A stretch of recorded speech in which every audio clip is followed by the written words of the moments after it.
In this video, I'm going to show you how to replace the AC compressor on this Lexus IS250. It's located on the side of your engine, and of course you do have to get the refrigerant evacuated before you start the job. That way you can disconnect the line safely. Let's get started. Underneath the front of the vehicle, there should be a shield here. It's usually held on with a couple screws on the subframe and a couple screws over here. Mine is missing. For you, you would take those out, typically with a 10mm socket, and just drop that shield out of the way.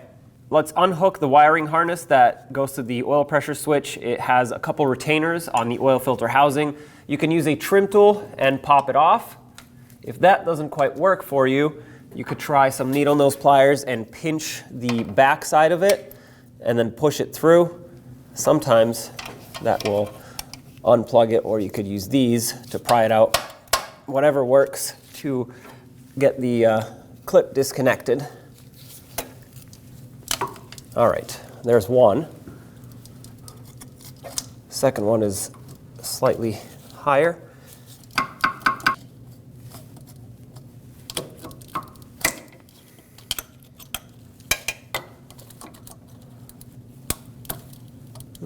Okay.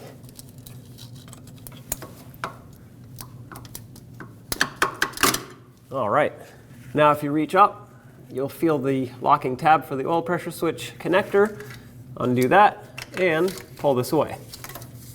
Let's take out the three 12mm headed bolts, or fasteners I guess, because there are two mounting nuts that hold the oil filter housing onto the block. The first one that we'll take off is this one right here. This is the only bolt.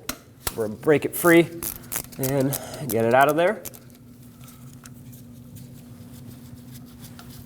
You want to have a drain bucket underneath to catch the oil, because as we remove this, oil will come out of here. Okay, set that aside. And on the other side, we have the two mounting nuts, same size. We'll remove the top one.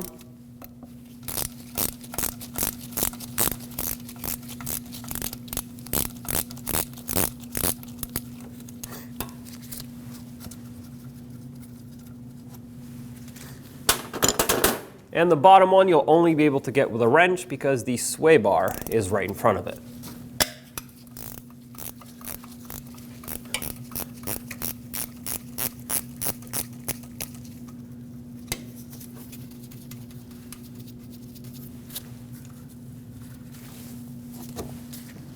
$12mm mounting nut right here on this stud for the last fastener we have to undo. Break it free and remove it.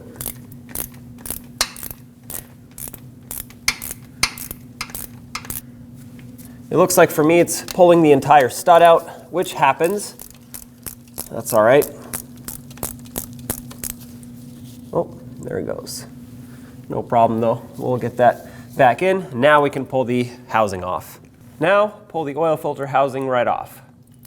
Once again, like I said, oil will be leaking out. Just go slow.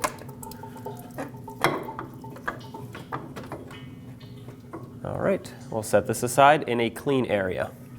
I'm going to wipe off any oil that may be dripping off the oil filter housing mounting point and remove this gasket that's here. Set that aside, clean off anything that is still dripping, just so it doesn't drip all over you or the ground. Set that gasket aside for later and we can continue with our job. Let's remove the belt. Use a 14mm socket on a ratchet or a Serpentine belt tensioner tool and push counterclockwise. That'll release tension and then undo the belt off of any pulley that you can reach first. Sometimes this can be a little tight up here, just like that. Release tension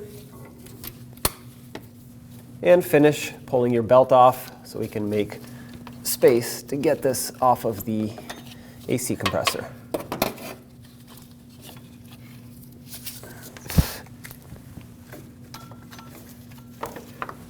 Now if you reach in through the wheel well, you'll see the connector for the AC compressor right here.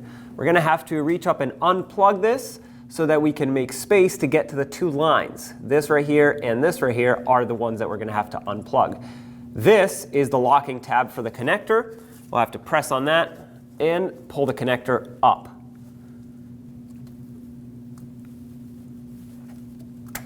All right, there we go. Pop that off, set this wire aside. Now, what you can do is this is mounted on a bracket. It's disconnectable, but you can't really disconnect it at the moment. So push this up. I know it bends the bracket a little bit, but that's okay. We can see one bolt here and another bolt right here, 10 millimeter in size. We're gonna have to pull both of these off to disconnect the AC lines. Use a 10 millimeter socket, break free the mounting nut for both of these lines, obviously one at a time.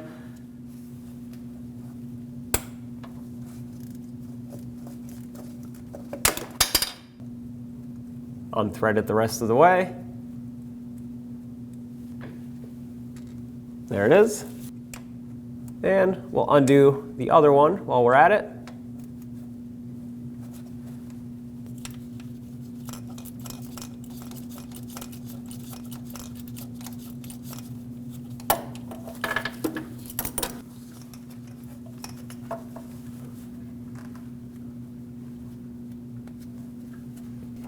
I found that if you have a short 3/8 socket or even 1/4 inch, but something that's grippy with a little extension, you can get your hands up here to unthread that top bolt. And once it comes out, we can pull the lines out.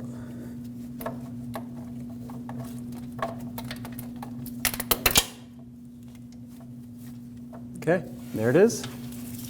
As we pull these lines off, when the system gets evacuated from the refrigerant, the machine will pull a vacuum on it. So you may hear a hissing noise. That's normal. That's not pressure, that's vacuum.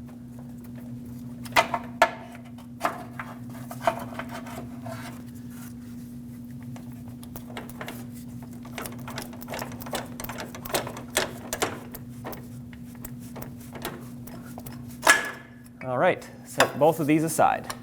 Now with a deep 12 millimeter socket or a shallow with an extension so you can reach past the compressor, let's remove the 3 fasteners that hold this onto the engine. This is one of them. This is the second one. These 2 are bolts. And back here, where unfortunately you can't really see it very well, there's going to be a mounting nut on a stud. It does not matter which one you start with, but I do like to start with the one that I can't see very well because that'll allow me to get this off before the compressor starts moving around on me. And it's going to make things easier. So let's break it free and remove it the rest of the way.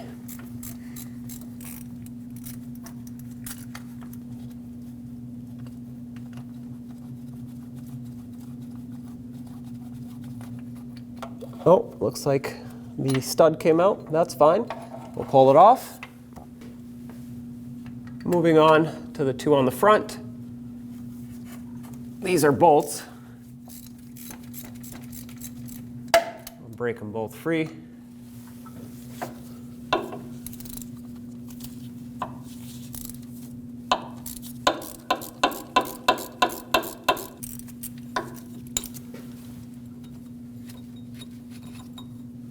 Take this out with the bracket. And lastly, the one on the top, which is already broken free, so we'll just finish removing it.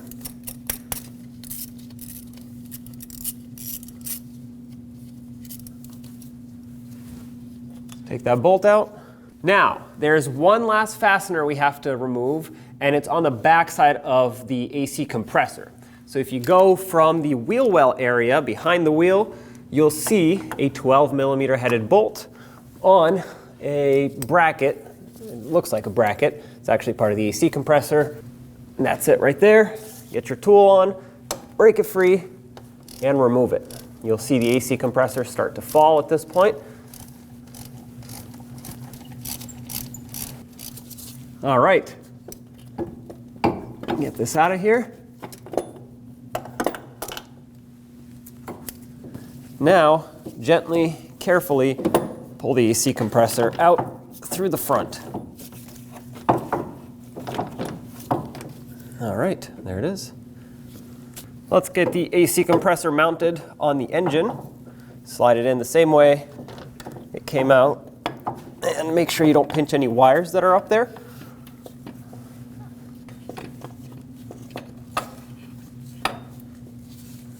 All right.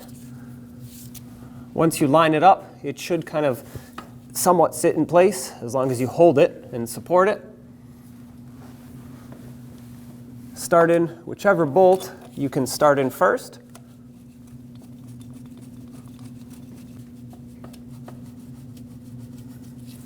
Now you can let go and start in the other ones. Ooh.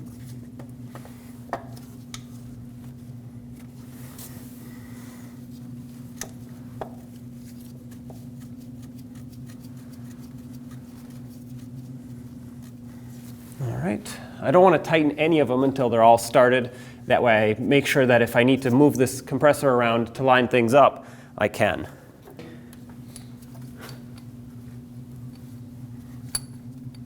Let's get the stud in on the top. I was able to remove the mounting nut from it. And the last one that we have to put on is going to be that bolt on the back side.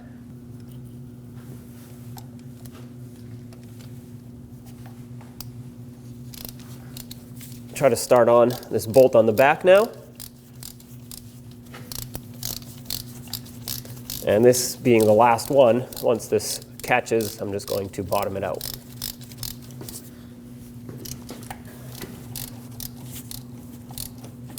All right, that's snug. While I have my tool on here, we're going to torque this to 18 foot-pounds, and that torque applies to all of the hardware holding the AC compressor on. All right. For that stud on the back, you'll need an inverted Torx socket. It's an E8, and that's what we'll use to fully thread it in. When you tighten this mounting stud, you don't necessarily have to tighten it too much. You just want to snug it, because when the mounting nut goes on it, it puts pressure on the entire stud, and that means on both ends of the threads, and therefore will indirectly torque everything.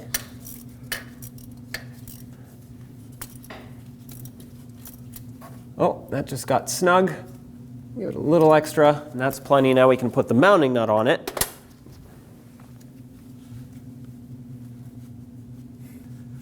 This one's a little bit more difficult to see, but you can definitely feel for it. And once this is on, you can torque this to the 18 foot-pounds I mentioned earlier. Of course, if you can reach it with a torque wrench, most likely I will not be able to, since this is quite tight here and the radiator is too close for my torque wrench. So if that's the case for you as well, just make it nice and tight by hand.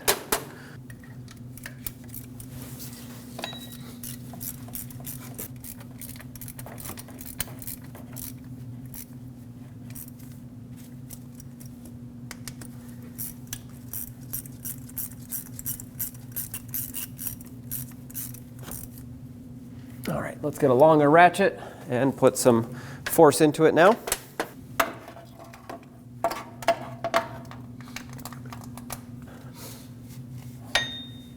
All right, that one's nice and tight. Go over to this one.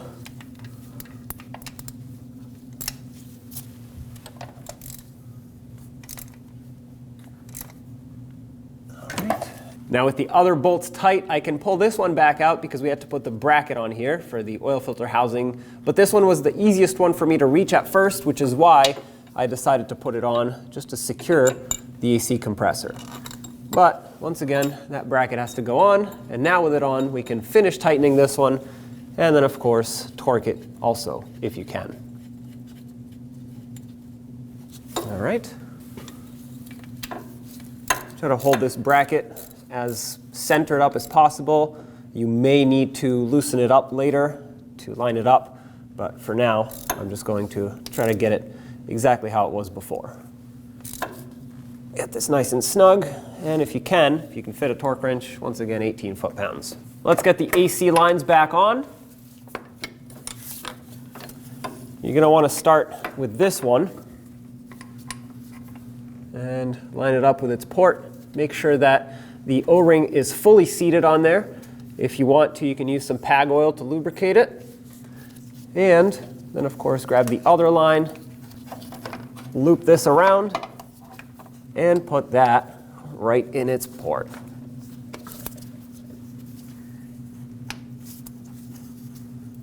with both of these seated, let's secure them with their 2 bolts. I have a magnet on the head of the bolt. Put it right inside the line.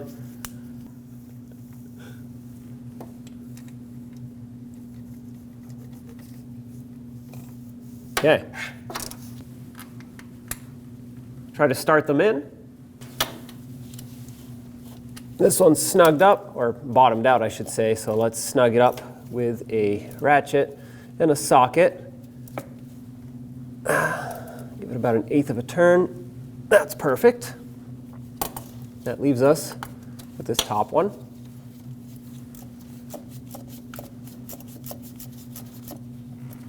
Oh, that bottomed out. We'll snug it, and about 1/8 of a turn. That's plenty. Perfect. Let's plug in the electrical connector.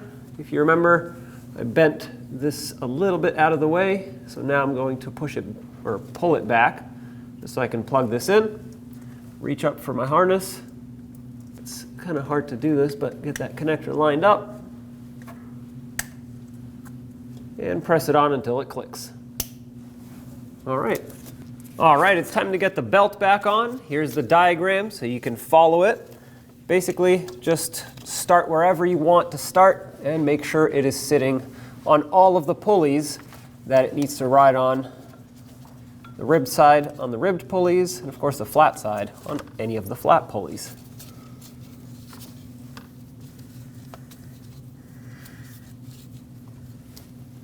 All right, I got everything mostly seated. Let's get our tool, release tension off the tensioner, and slip it on. All right, there's that. And it needs to go under the idler pulley. All right, of course it fell off the alternator. There we go. Double check it before you release. That looks good, looks good. All right, that belt is on. Wipe off the surface that the oil filter housing mounts on, and what I want to do now is use a little bit of brake parts cleaner after I get all of this oil out of here. And after you've cleaned this surface, use some brake parts cleaner on a clean rag and degrease this area so that you can seal it up with a new gasket.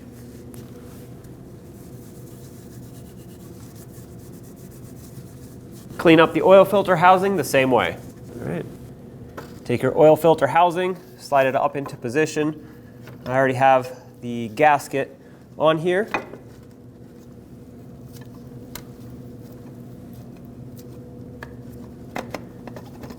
Line it up with the 2 studs. Perfect. Let's get the mounting nuts on.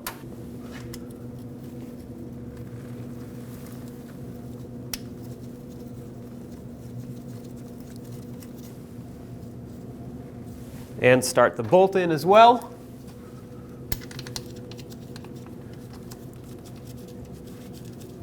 This will make sure everything is centered up. I know there's that stud on the back side of it, but I want to tighten these first because that can be adjusted, whereas this needs to be perfectly lined up. So once this is bottomed out, let's tighten these up.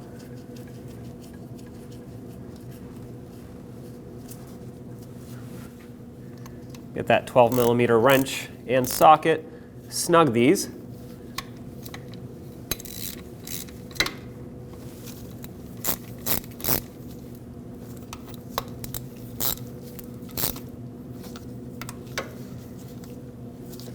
We'll torque all 3 of these fasteners to 15 foot-pounds. The only one I cannot torque is this lower one, just because the sway bar is in the way. So just give it a quick snug, about 1/8 of a turn after it bottoms out.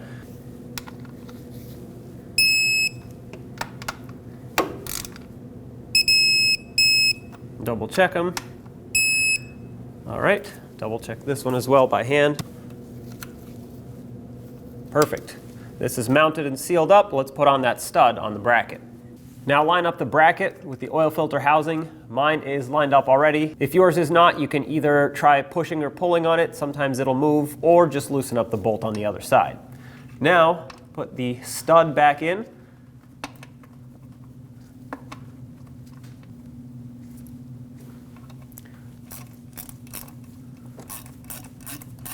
And using an E8 inverted torque socket, bottom it out. Bottom it out and snug it. And now let's put the mounting nut on.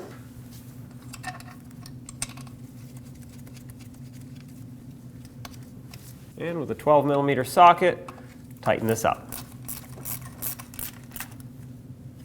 This also gets torqued to 15 foot-pounds. Let's reconnect the harness for the oil pressure switch. I'll plug it in first to make sure that it's going to be clicked in and secured, and clip it on with its retainers. All right. Now if your vehicle had a shield down here, go ahead and reinstall it. Then top off the engine oil. Since we lost some on this job, it is very important that you make sure it is full. Also, get your AC system professionally recharged so that the right amount of refrigerant can be in there so it can work properly. When only the best will do, demand TRQ. The only company that lets you view before you do.